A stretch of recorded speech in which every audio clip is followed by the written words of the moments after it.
শিবচরের উর্বর কৃষি জমি হাজারো মানুষের জীবন জীবিকার মূল ভরসা, কিন্তু সেই জমি এখন পরিণত হয়েছে সংঘাতের কেন্দ্রবিন্দুতে। প্রায় 10 বিঘার বেশি কৃষি জমি কেটে ফেলা হয়েছে একটি বিতর্কিত রাস্তা নির্মাণের জন্য। আর পুরো কাজটির নেতৃত্বে রয়েছেন উপজেলা নির্বাহী কর্মকর্তা, এমন দাবি স্থানীয়দের। এরপরে গতকালকে রাস্তা ভেকু লাগাই দিছে ইউনোর নেতৃত্বে, ইউনোর কথায় খোকন বয়াতি এখানে ভেকু লাগাই দিছে মাটি কাটার জন্য। উনি যে কোনোভাবে আমার এখানে রাস্তা নিবে। এরপরে আমি যখন জানার পরে বিষয়টা আমি একাধিকবার ফোন দিয়েছি, শুক্রবারে ফোন দিয়েছিলাম ইউনোকে, ইউনো ফোন ধরে না, কোনোভাবে উনি আমার ফোন রিসিভ করে নাই। পরবর্তীতে আমি গতকালকে শনিবারে আমি 9টা সাড়ে 9টার দিকে দেখলাম যে আসলে ভেগু লাগাই দিছে, এটা আমি কোনো প্রতিকার পাচ্ছি না।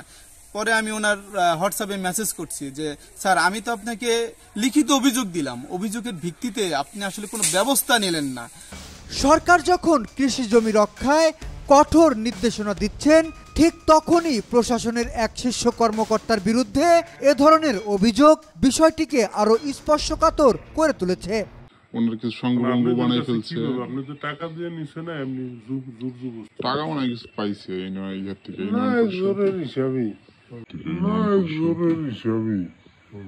অভিযোগের কেন্দ্রে রয়েছেন বাঁশকান্দি ইউনিয়ন আওয়ামী লীগের সহসভাপতি ও ইউপি চেয়ারম্যান আসাদুজ্জামান খোকন বয়াতি। স্থানীয়দের দাবি, বিতর্কিত এই রাস্তা নির্মাণের পুরো কাজটাই নাকি তার হাতেই। খোকন চেয়ারম্যান কইছে যে হেন্দা কোনো সাংবাদিক শুনবি চলবে না, কে সাংবাদিক, আমি হেন্দা রাস্তা কাটাই দিব, জোর জবর দেমলে হোক আমি হেন্দা রাস্তা নিব, কাটাই দিব। আমি সাংবাদিক কোন কি সাংবাদিক কি করবো, আর কি আছে, কি কোন পাওয়ার আছে, আমি আমার ক্ষমতায় আমি কাটাই দিব তো রাস্তা। মানে আপনার রেকর্ডি জায়গা দিয়া ওই খোকন চেয়ারম্যান কাটাই দিব, হুমকি দুমকি দিয়ে এটা চাইতেছে। হ্যাঁ, গাছ গাছালি কাটিয়ে লাগবো, খরচি করছে, ওই যে তাল গাছ আমার বাগান সব কাটিয়ে হালাইতে চাই, আমি এই রাস্তা দিব না, এই কথা। স্থানীয়দের অভিযোগ, বাঁশকান্দি ইউনিয়ন আওয়ামী লীগের সহসভাপতি ও ইউপি চেয়ারম্যান আসাদুজ্জামান খোকন বয়াতিকে ঘিরে রয়েছে আরও ভয়াবহ অভিযোগ। তাদের দাবি, জুলাই আগস্টে ঘটে যাওয়া হত্যা মামলায় তিনি আসামি হিসেবে গ্রেপ্তারের পর 10 লাখ টাকা বিনিময়ে তাকে ছেড়ে দেওয়া হয়। পরবর্তীতে বিষয়টি পুলিশ বিভাগের ঊর্ধ্বতন কর্মকর্তাদের নজরে এলে শিবচর থানার ওসি মোহাম্মদ আজহার আলীকে প্রত্যাহার করা হয়, এমনটাই স্থানীয়দের বক্তব্য।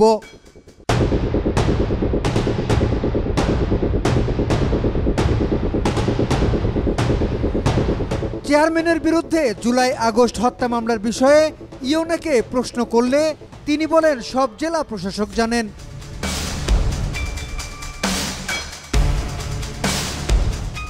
ইউনিয়ন চেয়ারম্যানের বিরুদ্ধে জুলাই আগস্টে হত্যা মামলার আসামি উনি, অভিযোগ আছে, সেক্ষেত্রে এই ব্যাপারটা আপনি কিভাবে দেখছেন? আমি এই বিষয়ে আমি আপনাকে কোনো বক্তব্য দিই, আমি আগেই বলেছি যে এই বিষয়ে আপনি ডিসি অফিসে এই বিষয়ে আমাদের রিপোর্ট পাঠানো আছে, ডিসি অফিস থেকে আপনার এই বিষয়ে রিপোর্ট দেবেন।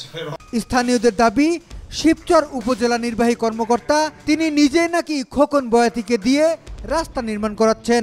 এই জায়গায়, এই আমার পিছনের জায়গাটা এলো আমাদের, এখানে প্রায় 12-13 কাটা জায়গা আমাদের। এই জায়গার উপর দিয়া একটি রাস্তা নিবেন, মানে সম্পূর্ণ ভিত্তিহীন একটা রাস্তা।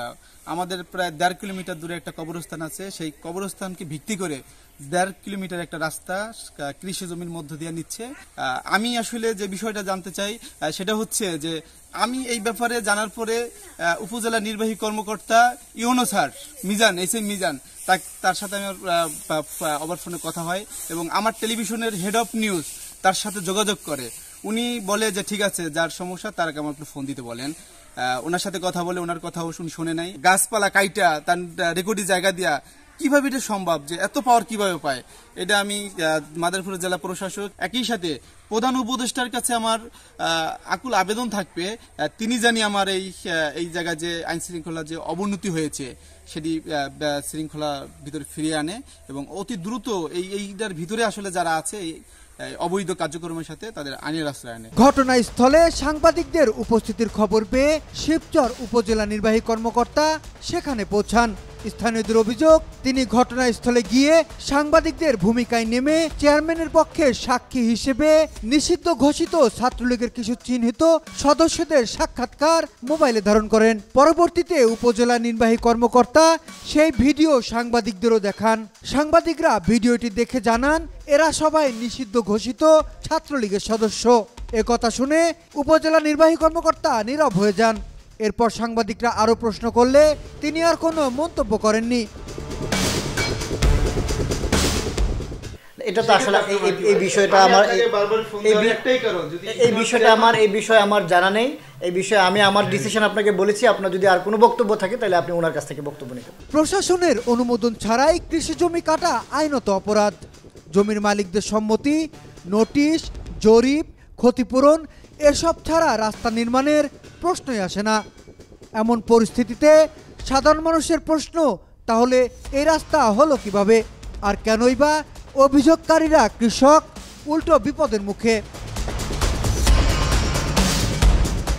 বিপ্লব সরকার, এশিয়ান টেলিভিশন।